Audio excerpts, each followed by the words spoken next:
Buonasera a tutti, visto TV, e tengo de hoy, di 21 del Trigola Radomizza e 20 Kimbe. Buonasera a tutti.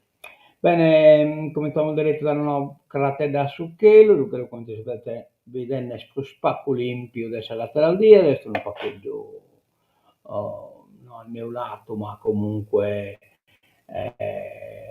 non perfettamente limpio. Eh, e poi così presentata, però insomma non è nato. Se ne da qualcuna dai ma poca roba. Allora, 37 gradi, temperatura massima, potischi, calore metta, 20 gradi a minima, sole pleno tutto da dire. Oggi non si affocata. Crasa, Martisi, 32 gradi, quindi 15 gradi de manco ed è che 9 gradi a massima, la minima, sole pleno tutto da dire.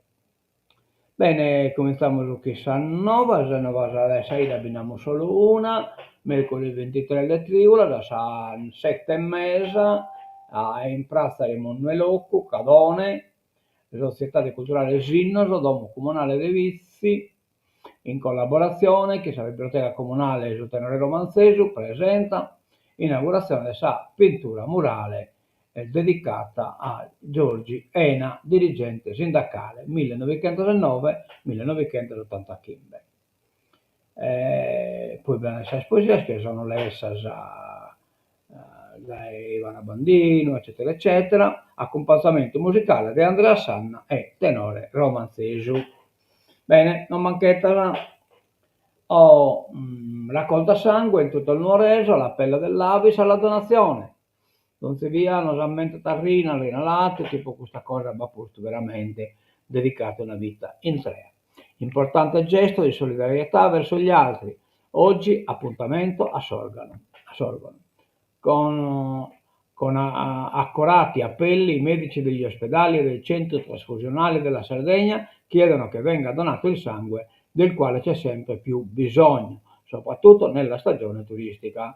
Le scorte di sangue in questo periodo sono spesso basse a causa delle vacanze e delle minori disponibilità dei donatori. Il bisogno di sangue però non va in vacanza ed è fondamentale assicurare una riserva adeguata per affrontare le emergenze. E questo è il senso dell'attività svolta ogni giorno dall'Avis provinciale di Nuoro, guidata dallo scorso marzo da Roberta Poddi, che è sempre in prima fila, in prima linea per garantire risposte concrete in un momento in cui si registra una grave carenza di sangue a livello regionale. L'associazione di volontariato prosegue con le sue raccolte itineranti coordinate in collaborazione con tutte le sedi comunali impegnate e quindi basta essere spuro in bici. E torniamo da Sosenato, insomma, su Unione Sarda si bel dedicanne, non si comprende bene la cosa, vabbè, leghimolo. Grandi interessi sui dati raccolti e sul materiale estratto nell'ex miniera di Lula. Lo Senato a forte rischio speculazioni. Al vaglio del Noe anche i lavori delle università di Sassari, Milano e Firenze. Ma il tesoro della miniera dismessa di Sosenatos adesso fa gola a tanti e i segreti del sito saranno svelati grazie al lavoro di ricerca avviato per sostenere e preparare la realizzazione della grande infrastruttura sotterranea Einstein Telescope. Per questa ragione i Carabinieri del NOE, gruppo specializzato dell'Arma e articolazione del Ministero dell'Ambiente, indagano sulla attività di caratterizzazione di fanghi e acque di falda e sulla stessa destinazione finale dei materiali. Il sito deve essere monitorato e protetto da intrusioni indebite e da speculazioni che potrebbero nascondersi sotto la veste di attività scientifiche. E questo è uno dei temi centrali dell'operazione condotta dai militari in collaborazione con altre articolazioni dello Stato. Riflettori sul Renato. Dopo il sopralluogo della settimana scorsa e le acquisizioni documentali, il personale dell'Arma sta passando al settaccio posizioni e attività già svolte a Sosenato, da operai, ricercatori, scienziati, dipendenti delle università di Milano, Bicocca, Firenze e Sassari, in particolare sulla caratterizzazione dei fanghi e del materiale che viene estratto anche con carottaggi dal sito minerario. I dati che vengono ricavati dalla caratterizzazione e da altre attività, estrazione di materiale sino a quasi 500 metri di profondità, vengono considerati molto preziosi e utili per attività economiche estremamente redditizie. I materiali i militari stanno occupando del trattamento, della destinazione e dell'uso dei dati e delle operazioni finanziate con fondi pubblici necessarie per ottenerli. Questo materiale è un'attività molto delicata. Le domande alle quali devono rispondere gli investigatori sono diverse. Quale sarà la destinazione del materiale già a dimora e di quello estratto a Sogenato? Quali sono i livelli di contaminazione? Chi avrà accesso ai dati e come saranno usati i fondi pubblici per le attività finanziate? Si parla di corposi interventi legati alla eventuale presenza di lantanio, cerio, praseodimio, samario, neodimio, materie prime critiche, cioè cosa terre rare, insomma, diversi stati, anche extra UE, stanno seguendo quanto avviene a Sosenato, non solo per lo straordinario valore strategico del progetto Einstein Telescope. La regione, dopo la visita dei militari del NOE di Sassari a Sosenato, gli uffici regionali e a quanto pare anche la giunta guidata da Alessandra Todde hanno avviato verifiche per inquadrare esattamente la situazione.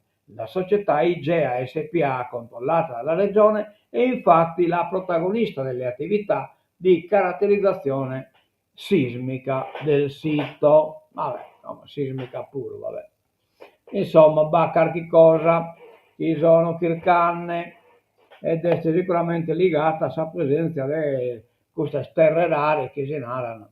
L'ira dei progressisti agita il campo largo, ma ora dilaghiamo, e ricevete l'articolo intervista di Uras, non ve lo raccomando, sull'affondo di Uras il PD resta prudente, duro l'M5 Stelle, problemi loro con l'assessore. L'ira dei progressisti agita il campo largo e se il PD prende atto delle parole di Luciano Uras, ipotizzando un lavoro di coalizione per ricomporre i cocci, l'M5 Stelle polemizza, non vogliono più il loro assessore. L'opposizione non va per il sottile. Il deputato e segretario di Fratelli d'Italia, Pietro Pitalis, e il capogruppo di Fratelli d'Italia in consiglio Paolo Truzzu non risparmiano critiche. Chiediamo chiarezza. La situazione irraggiungibile alla governatrice Alessandra Todde. Il PD non si agita troppo per la reprimenda di Uras, posto che Uras, presidente e padre dei progressisti sardi, è in una posizione in cui certe cose può dirle. Rilevo dalle sue parole un malessere sulle cui cause bisogna ragionare, osserva Antonello Solinas del PD. In questi casi occorre sedersi attorno ad un tavolo e ritrovare la coesione.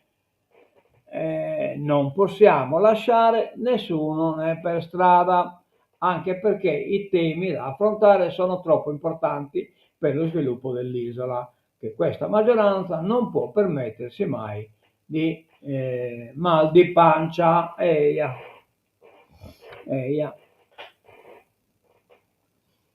Che ne scrive tale Suppeus. Bene, stato di emergenza e garanzie sui vaccini contro la dermatite, abbattimento e aiuti economici. Le associazioni scrivono a Todde.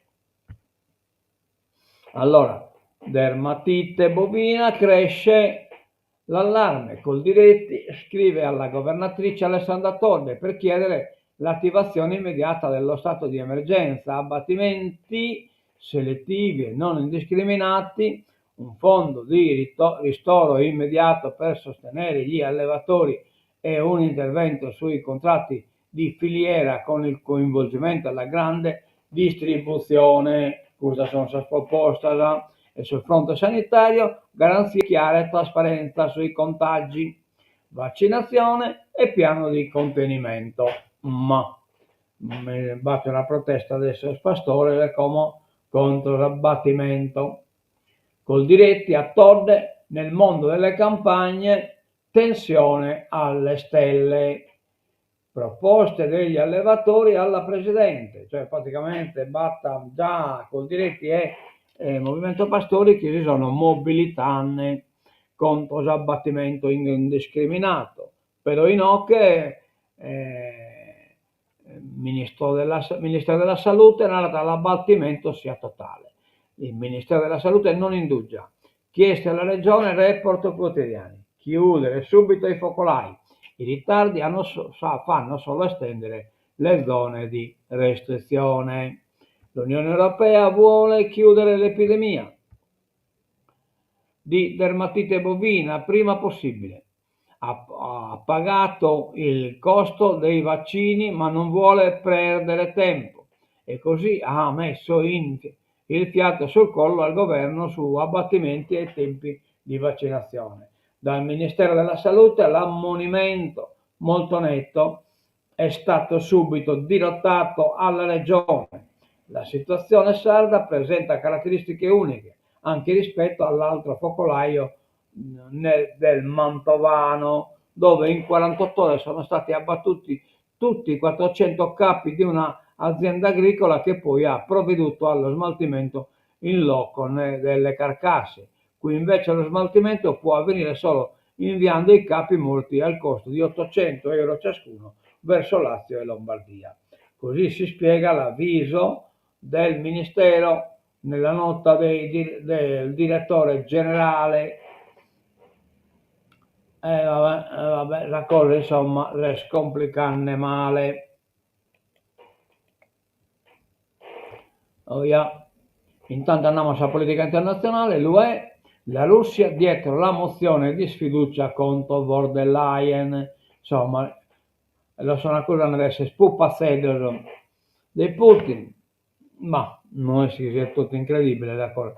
C'è Mosca dietro la mozione di sfiducia bocciata la scorsa settimana dall'Europarlamento. A Ursula von der Leyen,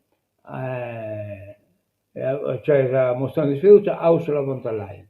A dichiararlo è Thomas Barnier, portavoce della Commissione europea, secondo cui il Cremlino avrebbe portato avanti diverse operazioni per far cadere l'organo esecutivo dell'UE. La mozione di sfiducia era stata presentata dal deputato rumeno di estrema destra e scettico sui vaccini Giorgio Piperea.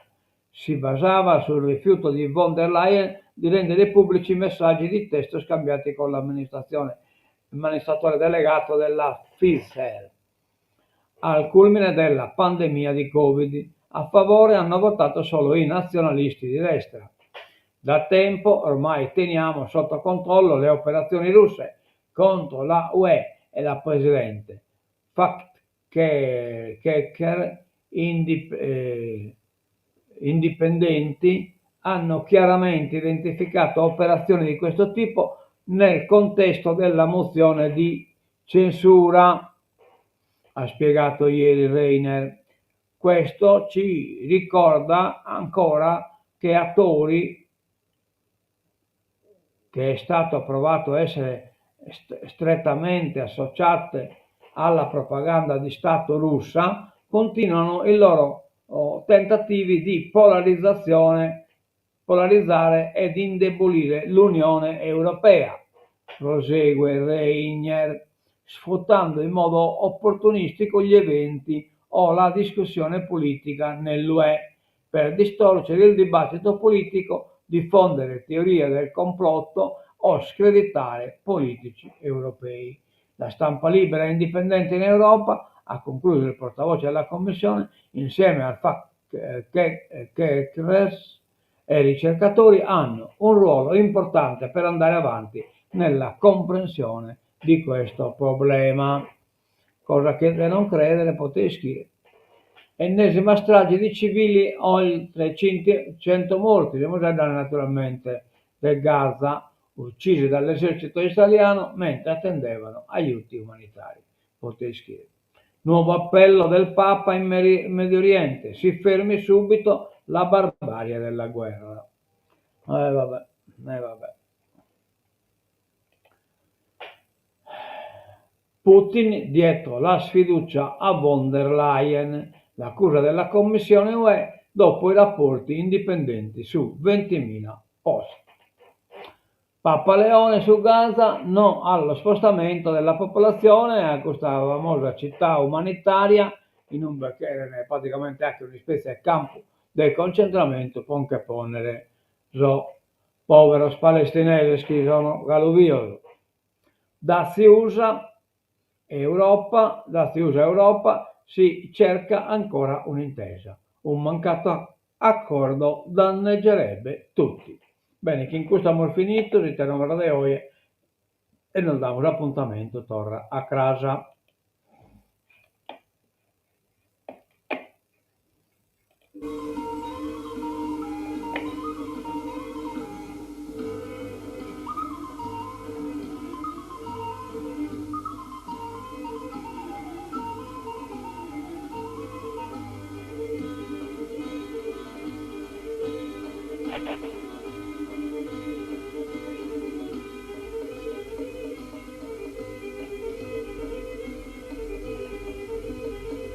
A me il video e buona tutto dai Bizzi TV.